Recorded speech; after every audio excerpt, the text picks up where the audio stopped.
Okay, my friends, tomorrow night is the big game. It's the big game tomorrow night. And when you hear the word Rosh Hashanah, some people feel a bit intimidated. And it's wrong. If you really know what life is all about, Rosh Hashanah is the big game. I don't know, you look like a sportsman. We love the big game. This is the final. Put me in there, boss. I'm up there. I've lived a whole year with this game. I'm very, very excited because Rosh Hashanah is a huge opportunity.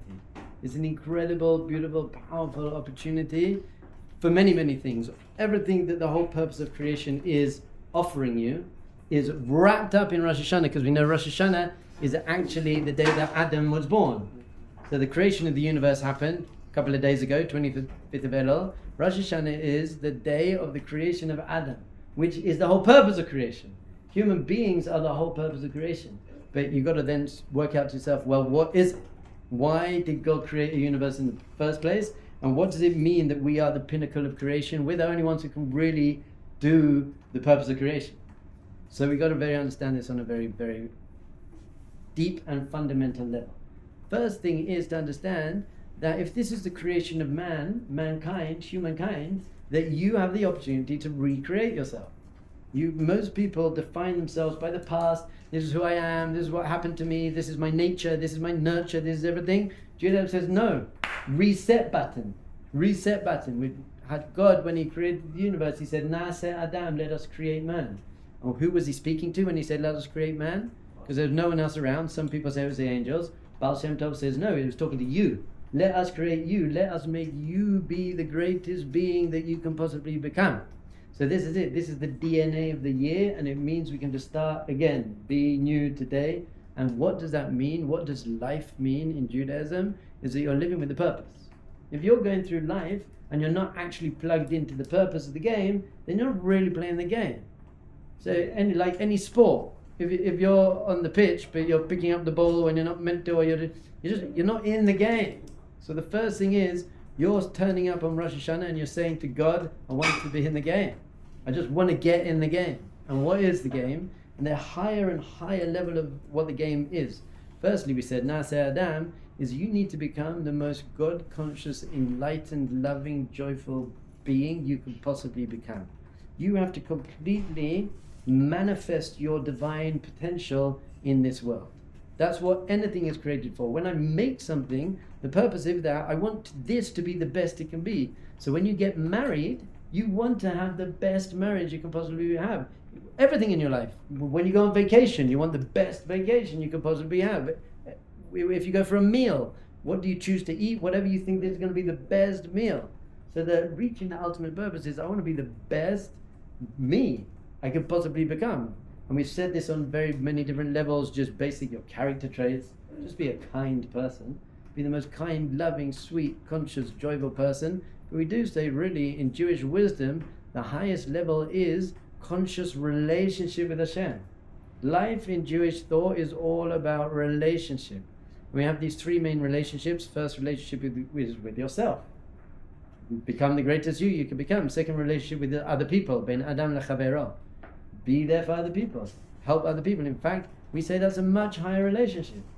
So the purpose of life in Judaism isn't to become enlightened.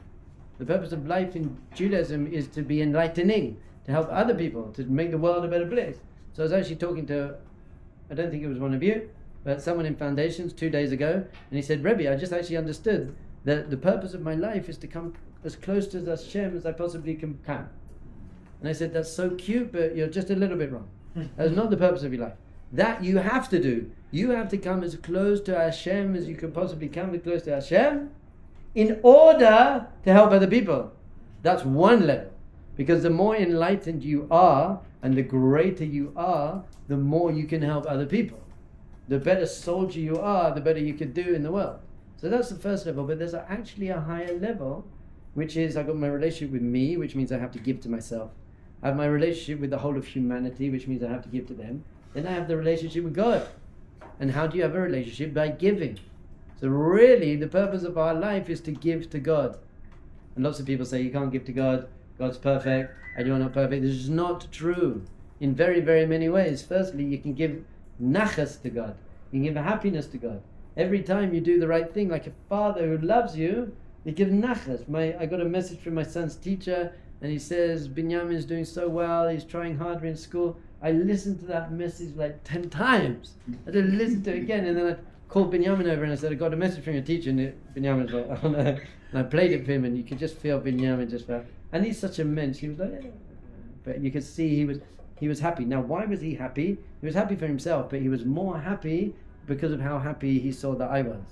He felt so good about himself because I felt good about him. It was such a beautiful thing. So you can give to God by being the best person you can become. You are giving that to God. Also mitzvahs. The more you enjoy the mitzvahs, you're giving to God, because Hashem wants you to enjoy the mitzvahs. So if you have a happiness through your davening, Shachris, Mincha, and Mariv, and you're putting on your tefillin, and you're saying Shema, but you're enjoying it, Hashem's like, brilliant. I love that. It's so good. If you're doing it just because it's a duty and an obligation, it's okay, it's nice, and you should feel good about yourself that you're doing the right thing. But if you really understood what a mitzvah was, you wouldn't just schlep through it. You'd be like, what an opportunity.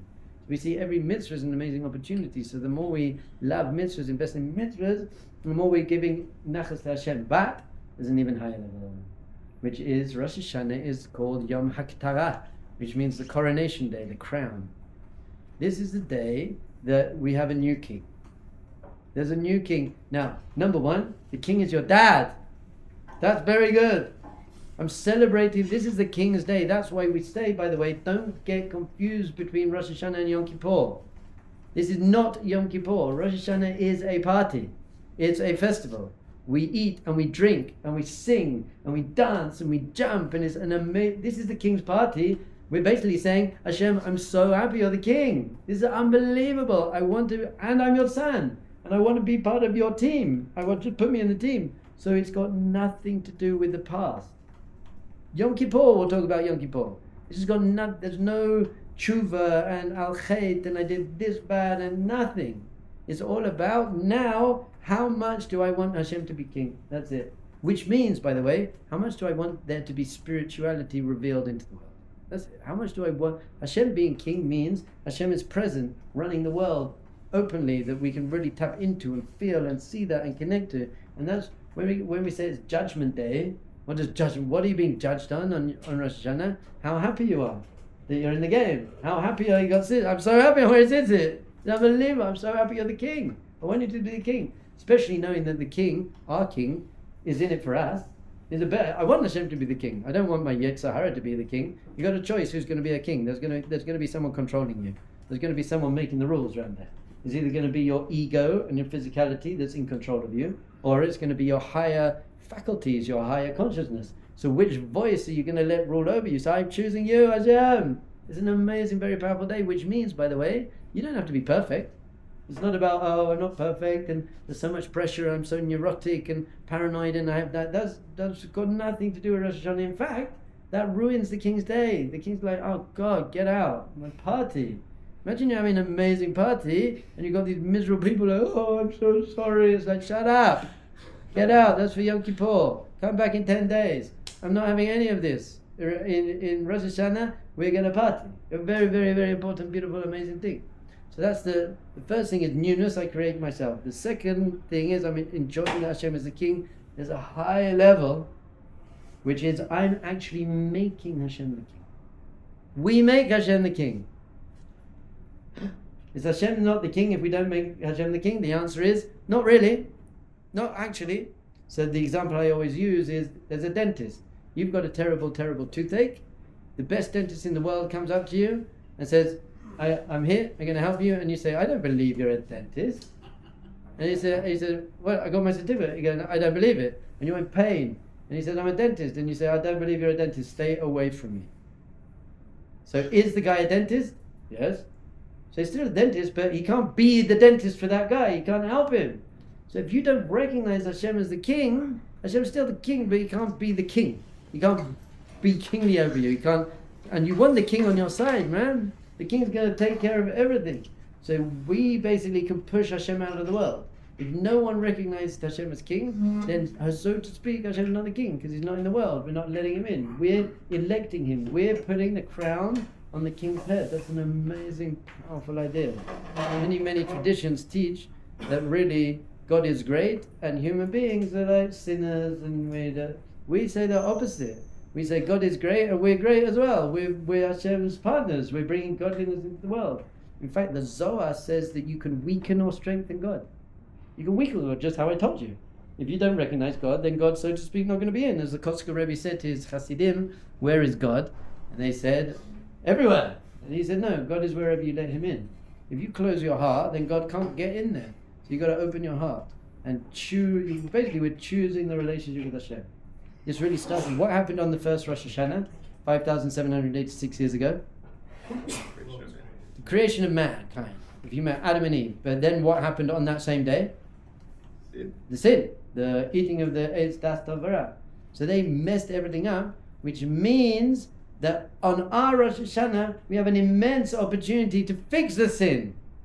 We're going to be on that Rosh Hashanah, and we're going to do what they didn't do. We're fixing the sin of Adam and Chava, which means we're actually recreating the whole DNA of creation itself, of ourselves personally. Very, very brief Kabbalistic outline of this. Adam and Chava were created back to back, as one being back to back. It's called Yom HaNesirah, by the way, Rosh Hashanah. They were created back to back, which means a forced relationship. That's what back to back means. They didn't choose a relationship, they're forced into the relationship, and it's also called back to back because it's not particularly intimate.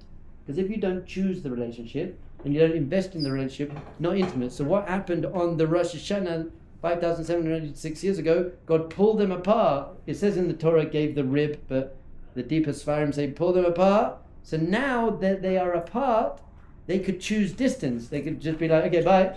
Or they could turn to face each other.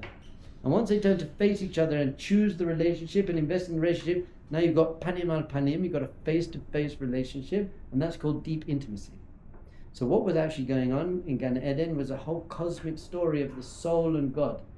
God made neshamas, but it was a back-to-back relationship. The neshama was basically forced into a relationship with Hashem. It couldn't choose to not be good or go far away from Hashem. So Hashem basically split apart him and the soul, and he created the whole universe in order to create distance between him and the neshama. That's why the universe is here. God is hidden. That's why the world is called olam, which comes from the word he'elem, which means hidden. Hashem is hidden here. Now, obviously, you can't be far from Hashem. Hashem's everywhere. Hashem's in the universe. But basically, we had this split. Why? So that then the soul could choose to turn and choose the relationship with Hashem and invest in the relationship with Hashem, which means we have an intimate, personal, face-to-face relationship with Hashem, which is an amazing thing. So that's what you're doing on Rosh Hashanah. You're basically turning up and you're saying, Hashem, I'm choosing to have a relationship with you. You're the king. I want the relationship. I'm going to invest in the relationship. Nothing to do with anything in the past. Now I am choosing to have the relationship with Hashem. Very beautiful. Now it's also called Judgment Day. So people are freaking out. Oh my God, Judgment Day is so scary. And so my friend Binyamin Kaufman, a very, very, very holy Jew, actually wrote this thing, and he said, I'm really looking forward to God judging me. I'll tell you why. Because I spend all year judging myself, and I'm just critical, and I'm negative, and I'm putting myself down most of the time. And I'm not, I'm never good enough, and my mitzvahs are never good enough, and I'm trying, and I'm putting myself down. And he said, I can't wait for Hashem to judge me, because Hashem judges favorably. Hashem judges kindly. Hashem loves me. You're my father. He wants to find the good in me. He says a much better judgment. Hashem's going to judge you better. By the way, as long as you also kind of judge yourself, not as bad, but I can improve. Hashem doesn't need to judge you for the bad things. So Hashem understands what you're going through. Hashem understands your pain. He understands how difficult life is. So he's just nicer to you. Hashem's judgment is completely compassionate and understanding, and he knows your childhood, and he knows what you're capable of, and he knows what you're not capable of, and he knows why you behaved badly wasn't necessarily your fault. I just thought of this example. My son Shimshon, sweet, lovely boy, but he's 6, and then Binyamin's 11, and Tamara's 13. So the 11 and 13-year-old, they're very, very close, and they love each other, they get on well, and Shimshon feels a bit left out.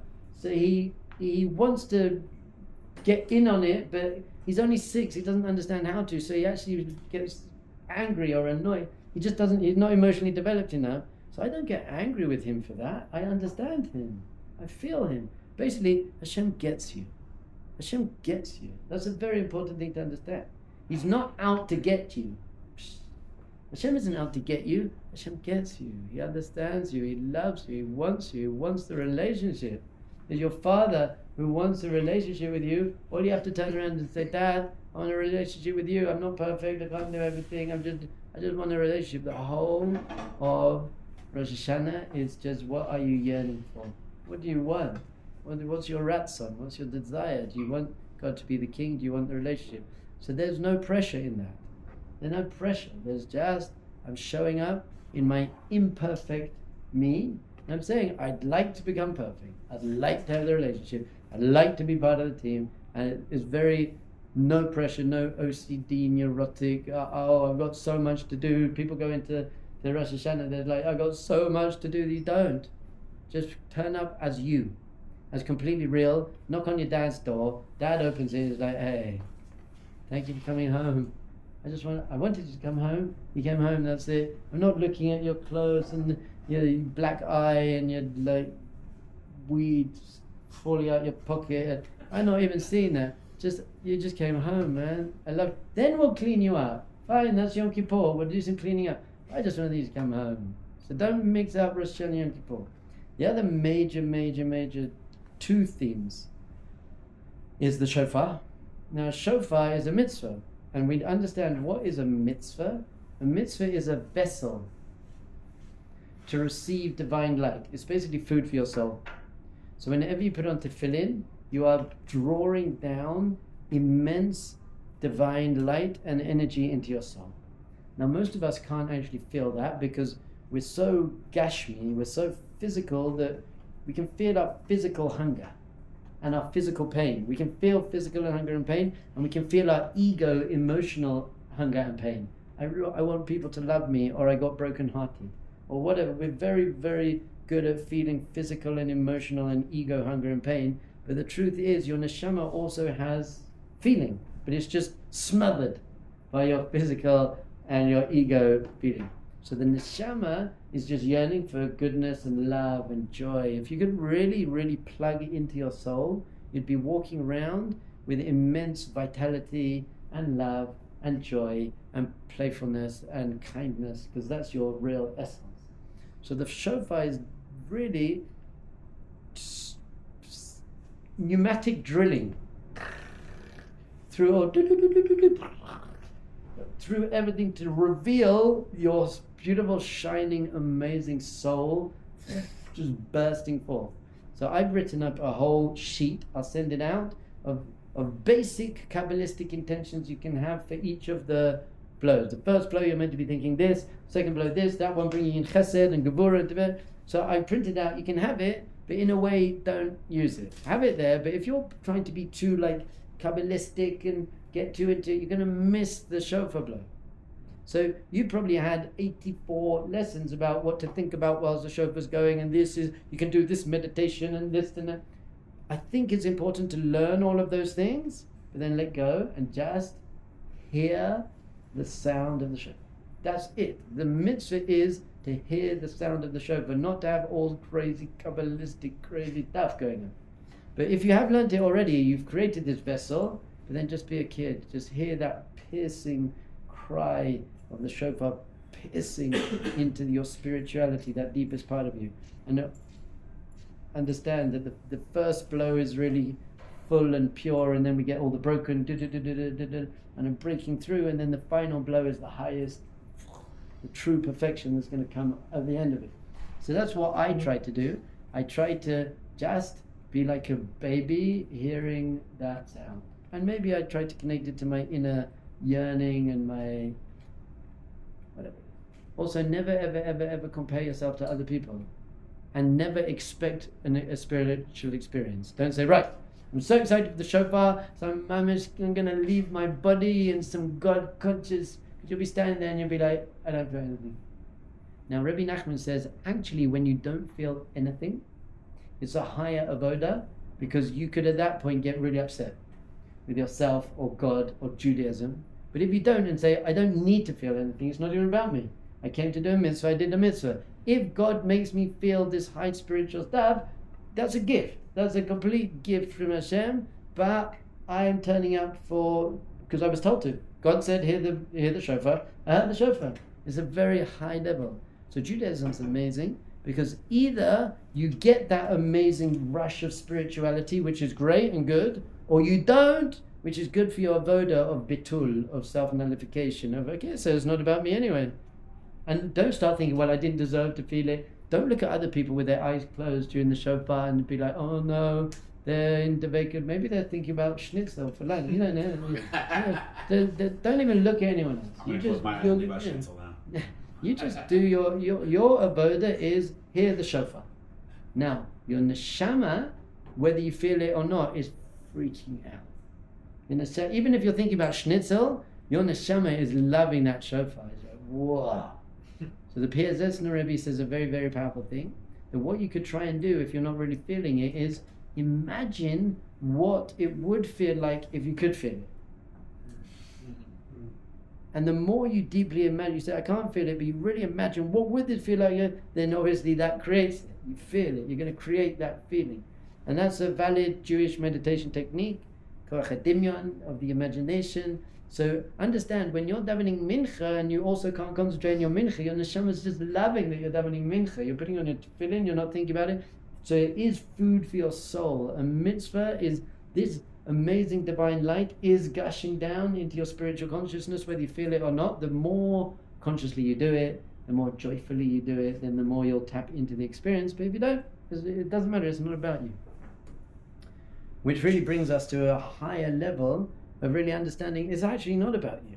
We've said this a few times. Your life isn't about you. You're not here for you. You're here for humanity and for Hashem. You're here to serve. You're here to become the greatest person you can become, to help other people, to understand that the shofar is for the whole of humanity. And this is for me the second really most powerful thing about the shofar, is it's the shofar that signifies the end of days.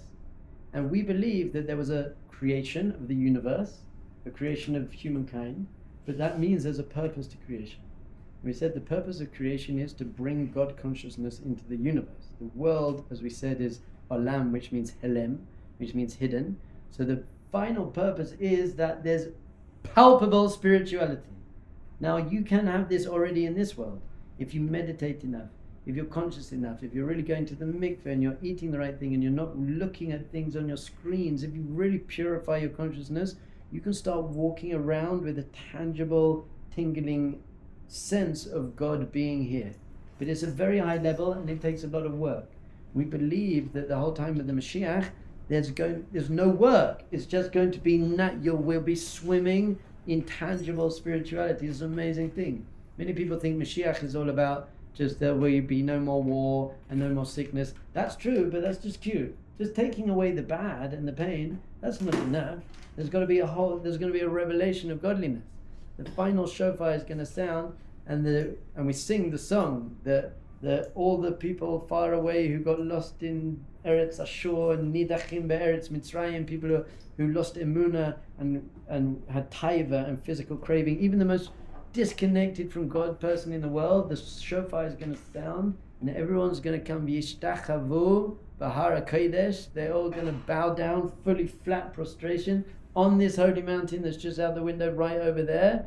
B'Yerushalayim, in Yerushalayim, that's where we are. You're going to be on Rosh Hashanah in Yerushalayim, here in the shofar mamish next to Har HaKodesh. It's unbelievable. It's an amazing thing. In my shul last night, I go to this Sephardi shul. Before Mincha, the rabbi, he was teaching about getting ready for Rosh Hashanah, and he said one of the reasons we blow the shofar is to mebalbel et Satan, to confuse the Satan, and there's all different Kabbalistic things, and everyone's like, well, didn't he learn his lesson last year? Whatever. So he said one of the things was, you blow the shofar and the Satan, for a moment, thinks, oh my goodness, the Mashiach is mamish coming. This is the shofar of Mashiach, and he freaks out. So he can't deal with it, and he's like, and then we blow again. So I suddenly stopped. I said, oh my goodness, we have to learn from the Satan. And all these like old Sephardi men were like, what are you talking about? I said, why is it when we hear the shofar, we don't freak out and think Mashiach's coming? The Satan's freaking out because he thinks Mashiach comes. We're like, yeah, just the shofar, what's for lunch? We should, when you hear the shofar, that should open up. Mashiach's coming. It's an amazing, amazing, powerful thing to understand, by the way. all the pain you've been through, everything you've been, the whole of Jewish history and the Crusades and the Holocaust in October the 7th and everything. It wasn't for nothing. There is a final story. I actually came up with a mashal, an analogy on Shabbos. Parshas Nitzavim is amazing. In Parshas Nitzavim it says, at the end of days, Hashem will bring you back to the land, and you will possess the land, and Hashem will circumcise your heart. And I was saying to everyone, this is mamish happening. We saw 1948, we come back to the land, our hearts are opening, everything. So I thought of an analogy. People are very into sport. So let's say for some reason you can't watch the match. It's on Shabbos. You're from now, and the match is on Shabbos. You can't watch the match, so you record the match. And then after Shabbat, obviously you extend Shabbat because you don't care that much. But after Shabbat, you go, okay, it's the match. And you send a message to all your friends, don't tell me the score, don't let me know. And you don't check the newspaper, you don't check everything. You're like, I just want to watch the match. It's like the big match, the FA Cup final, it's the Super Bowl, whatever it is. And you're so excited, and then you're just about to watch it, and then your best friend calls you and he says, Mazel Tov, I can't believe we won. So how do you feel in that moment? Well, it's a bit of a mix. Hold on. You just ruined the thing, but I'm very amazing. So really, what happened is you took away the immense excitement of watching the match, but you actually didn't ruin the match, because how are you going to watch the match now? It's going to be awesome because you know how it ends, you know you're going to win. Which means that if you go down, you got 20 points down in the first quarter, you're not worried at all. In fact, you get a bit excited.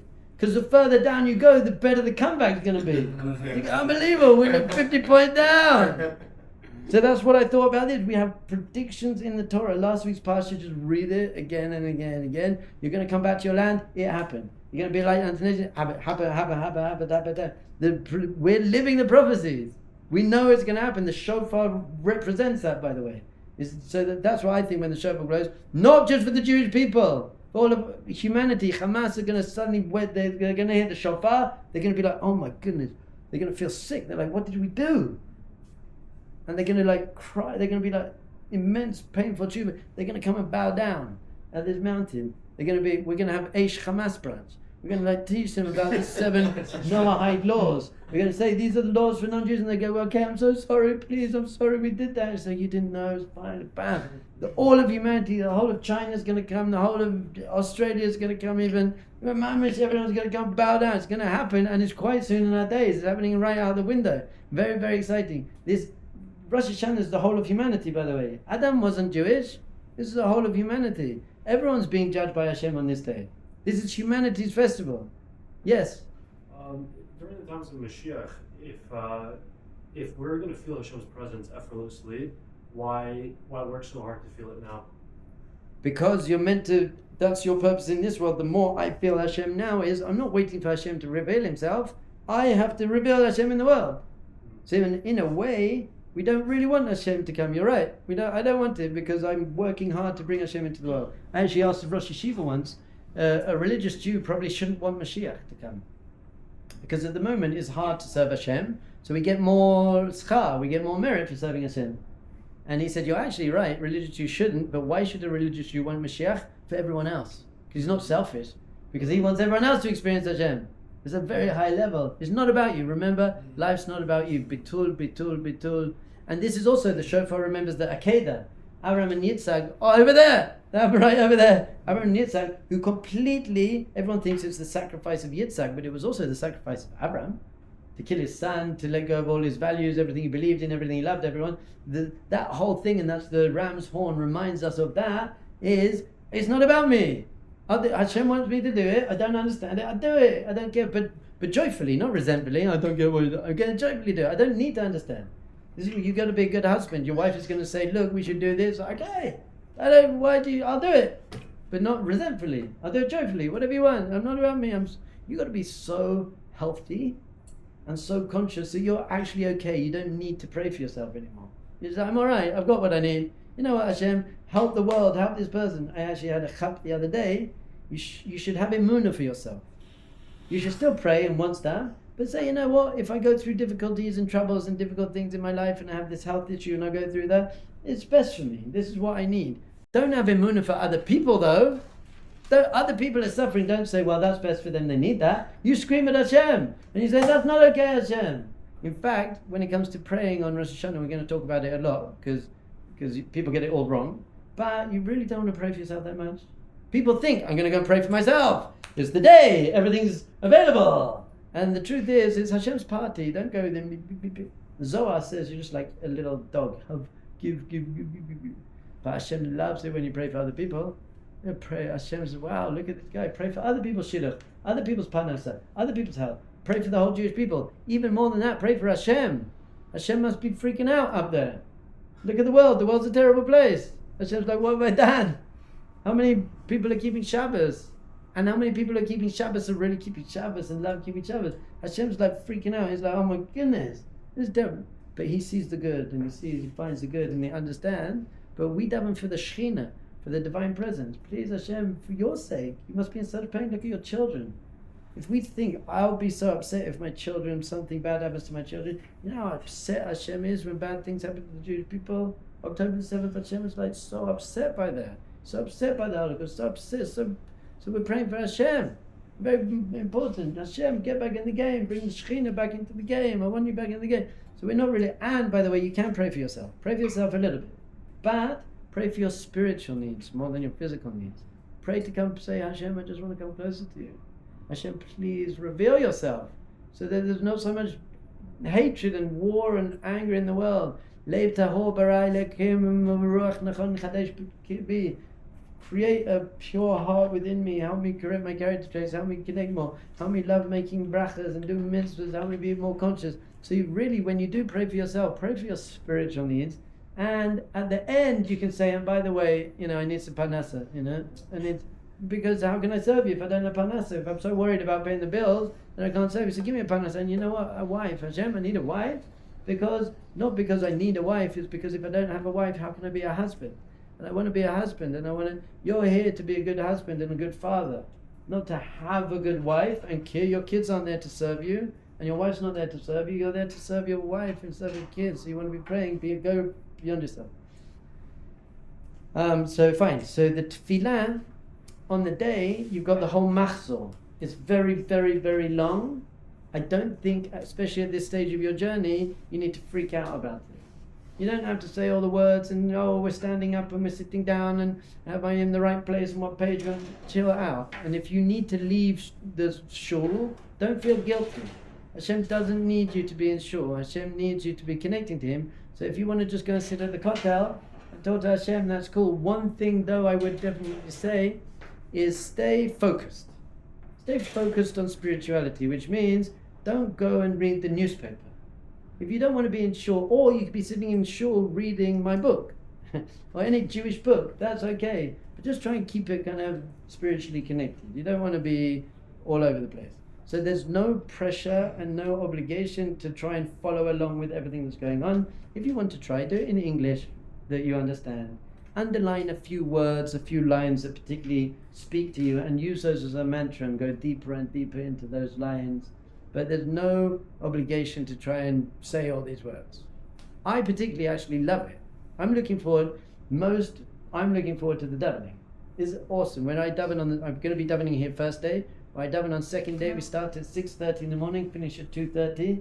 But unbelievable. We're like singing and dancing, and it's powerful and it's amazing, beautiful. And it's all about you're the king, Keter Melucha, Hashem, you're the king. It's just the best davening of the year. It's so powerful. So I like to follow up because I like the tunes, I like the stuff. But even people in my shul, really religious people, they can't deal with that much being in shul. So you definitely don't need to feel guilty if you say, I just need to go and get out. You do that.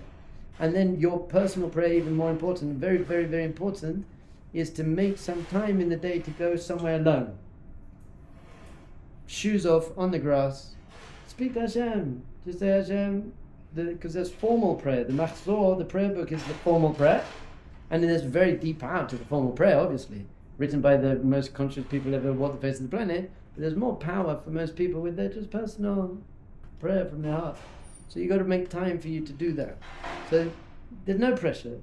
A few things I just want to say, just practically for the day, because Rosh Hashanah is the DNA for the rest of the year.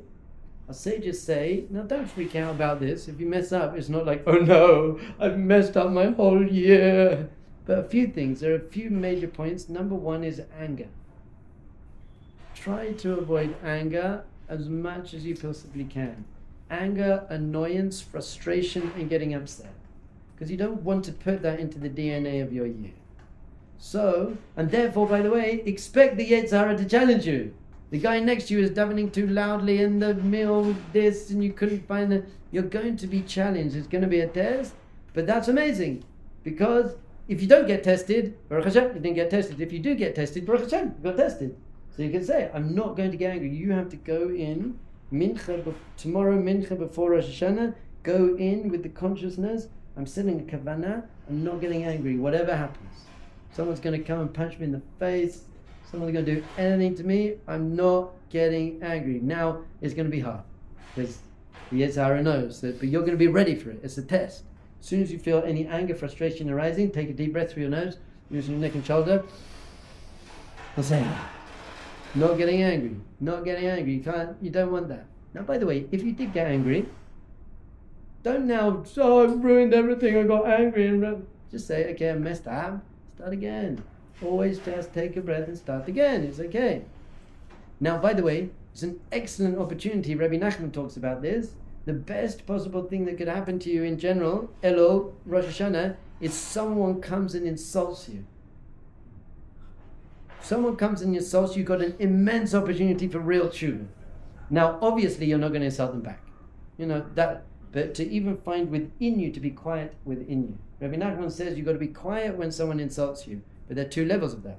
There's, I won't say anything back, but there's, I'm also quiet inside. I'm not a kid. Give them a hug, nothing to do with you. I give you a bracha that someone should come and really insult you, and put you down and criticize you on Rosh Hashanah. Amen. Because it's an opportunity. I'll just tell you a quick story, and I'll tell you why it didn't work. That's a very famous teaching, Rabbi Nachman. So in COVID, there used to be this guy, he was a bit on the spectrum, weird guy, and he used to scream at anyone wearing a mask. He said, you don't have any emunah, no. And I went to the mikveh one day, and he was there. And I was like, this is an amazing opportunity to work with Rabbi Nachman. So I put a mask on. I walked past him, and I was like, this guy's going to scream at me in front of everyone. And he didn't, at all. And then I realized it was all ego. It was the opposite. I wanted him to scream at me, so I didn't say anything back, so I could show off to everyone. So it was the opposite. Hashem obviously not going to let him scream at me, because I was doing exactly the opposite of Rabbi Nachman's teaching. Rabbi Nachman's teaching was all about getting rid of your ego, and I was like building my ego by, see, I didn't get upset when he shouted it. Yeah, very funny. So another thing that goes hand in hand in this is speech. Very, very careful with your speech on Rosh Hashanah, because the world was created through speech. So you're going to create your world and your life through speech. Now, obviously, that means how you speak to yourself. Don't put yourself down. Don't be not nice.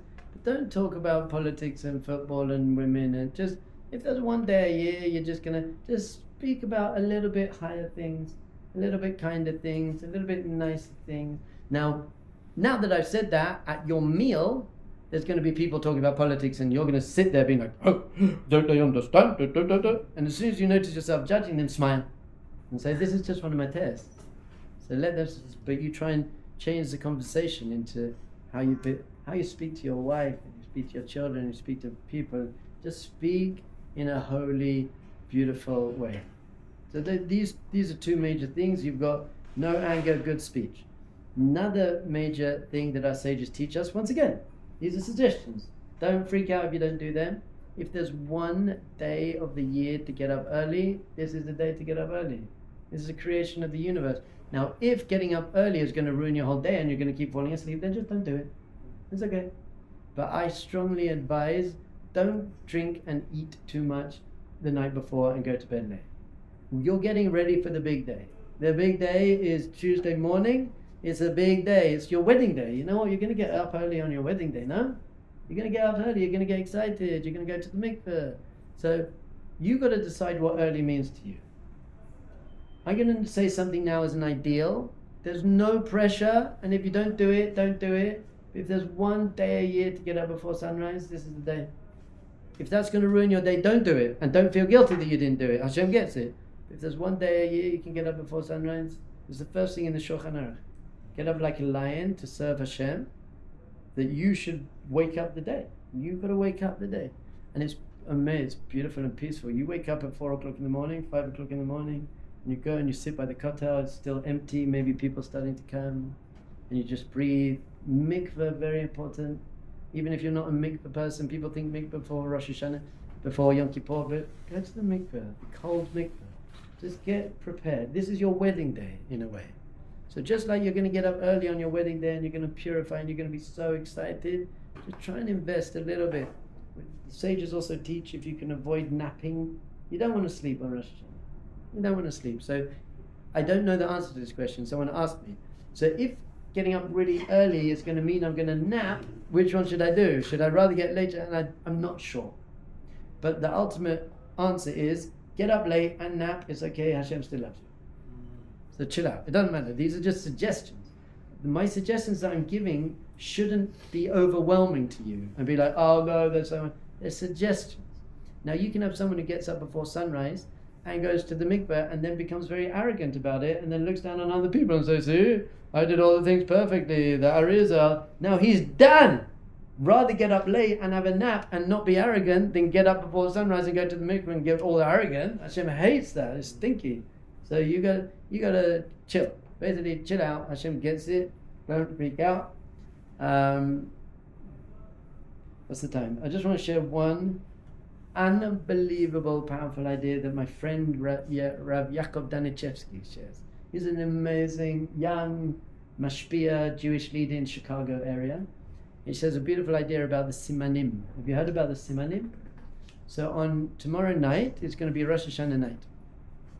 And we, before the meal, really part of the meal, we take like some rimon, some pomegranate, and we say, may it be your will, Hashem, that we have as many mitzvahs as the seeds of the rimon. And we take a piece of apple and honey, the famous one, may we have a sweet year like the apple. So it's basically like a seder. We got all different foods, and people say that you can make up ones. Like someone once got a piece of celery and put raisins in it, and says, could I have a raisin celery? And it's a joke, it's funny, it's cute. So we do that. We tried to make simanim and we had some beats. And we were like, Hashem should fill your life with music and beats. Or dates, you should have good dates this year. So in a way it's cute and fun, but there's deep Kabbalistic meaning behind that, because what we're doing is we're taking our prayers and we're manifesting them into physical reality.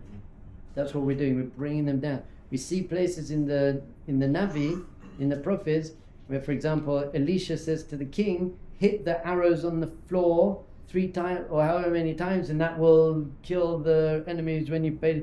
So we see that we often try to, this is called Olam HaAsiya, the physical world. So instead of just praying and saying words, we do a physical action to bring it down into physicality. So this is one of the ideas of the Simanim.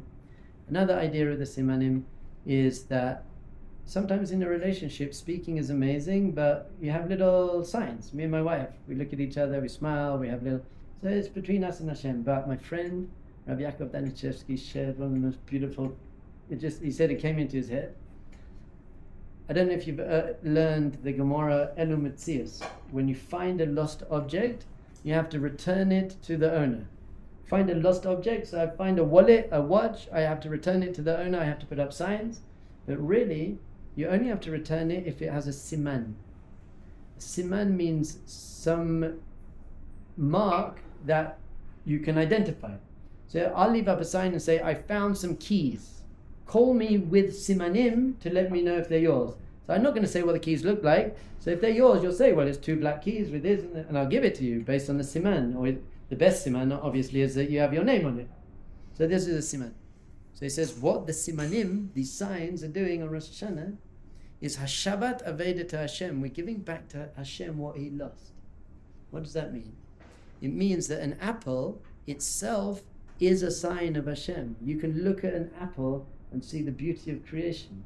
Because how do you take a seed and just give it a bit of water and a bit of sunlight, and through a bit of water and sunlight and minerals and photosynthesis, that turns sunlight into sugar, and then that turns into a big wooden tree.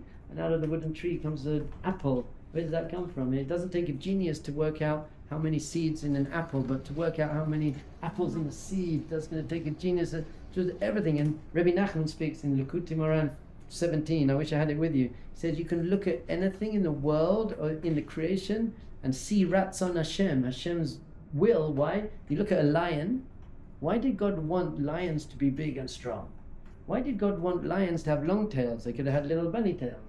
So everything in creation is actually a siman. It's telling you why Hashem wanted bunnies to look like that, and be meek, and lions to look like that and be strong, and then yourself, your body, Hashem wanted you to look like that. I don't know why I'd want you to look like that, but whatever. No, but Hashem wanted you to look like that. Not your body isn't you, by the way. Your body's your neshama. So never say I'm looking at myself in the mirror, because you're not. You're looking at your body and your face in the mirror. So we see everything on this planet is a siman. But what happens is we become lost. When we forget about Hashem, then we are Hashem's lost object. He lost us. We become far from Hashem. So then everything we use in this world, like we eat that apple, because we're lost, the apple is lost now, because the purpose of the apple was to connect us to Hashem. Because you're saying a bracha and you're thinking about Hashem when you're eating that. Even your money.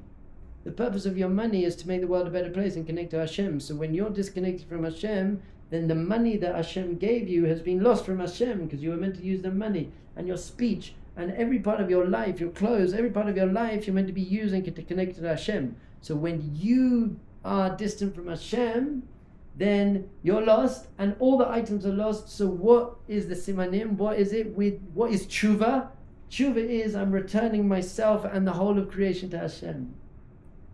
That's the best idea I've ever heard. The simanim, I'm giving this apple back to you, Hashem. I'm giving apples in general, money, myself. I'm bringing myself back to you. I was your lost object. And I'm bringing them all back to you, and the Rimon and the date and everything. I'm bringing everything back to you. So Rosh Hashanah is the creation of the universe, and the universe is Hashem's lost object. So what are we doing? We're returning the universe to Hashem. Then you don't have to return. When it comes to Hashem, Ein Shum Yesh. He never gives up. He never gave up on you.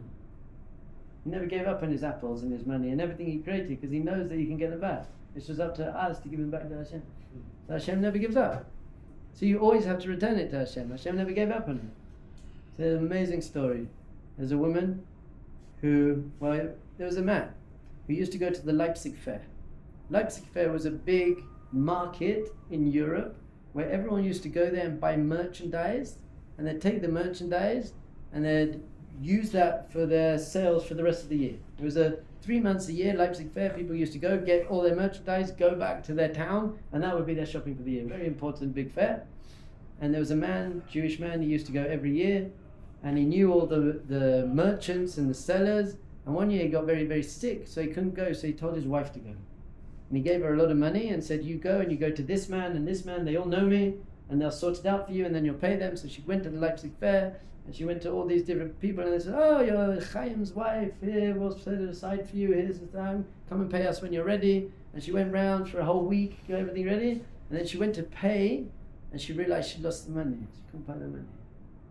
So she was like, oh no, I lost the money, how am I ever going to find the money? This Leipzig Fair was mostly non-Jews. So she's like, I don't know if I'll ever be able to find the money, and she was crying, and she went to the shul, and then 3 days later, someone said to her, someone found your money.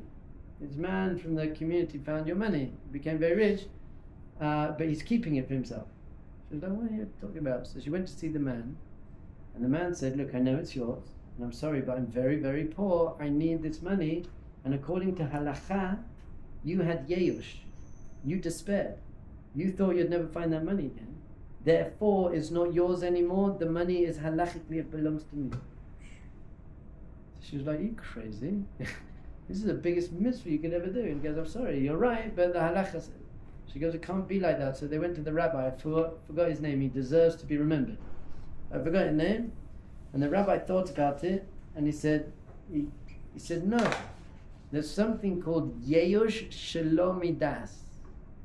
And that means, let's say you lose something. I lose my phone, but I don't realize I've lost it until 2 hours later. So in that 2 hours, I don't have despair. But if I knew I lost it, I probably would. So if someone finds it in that 2 hours, are they allowed to keep it or not? Did I have despair or not? So there's a argument, a machlokas in the Gemara. I think Abaye says Yesh shelo das eno yesh. That doesn't count. You can't keep it because you didn't have yesh. And Rabbi says, no, you would have had yesh if you knew, so it does count. But the halacha is, like Abaye, it doesn't count. So the Rabbi said to the man, it's not your money because it's not her money, it's her husband's money. And he never knew that it was lost, therefore he never had yesh, he never despaired of it, so you can't take it. Yesh shelo midas eno yesh. Give the money back. And very powerful. But what I think Rabbi Y.Y. Jacobson told the story, and he said, what we learned from this is that you might despair of yourself. You might give up on yourself, but it doesn't count. Because you belong to Hashem. And Hashem never gives up on you.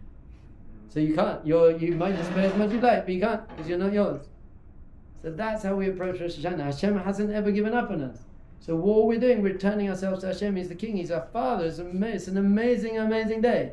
Any worry and judgment you might have, save that for Yom Kippur. But I'll tell you about Yom Kippur too. It's not that bad either. But Rosh Hashanah is definitely not bad. Rosh Hashanah is a mamish, a big party of coming back to your Father, your King, who loves you, all of humanity. There's going to be a big shofar. We're going to have palpable spirituality. And your job isn't to get all... Be very careful. Oh no, I got angry, I said bad things, I got up late, my alarm didn't go off. Now, this is very important to me, and I think it was about 3 years ago my alarm didn't go off. And I got up late, and I was like, oh no.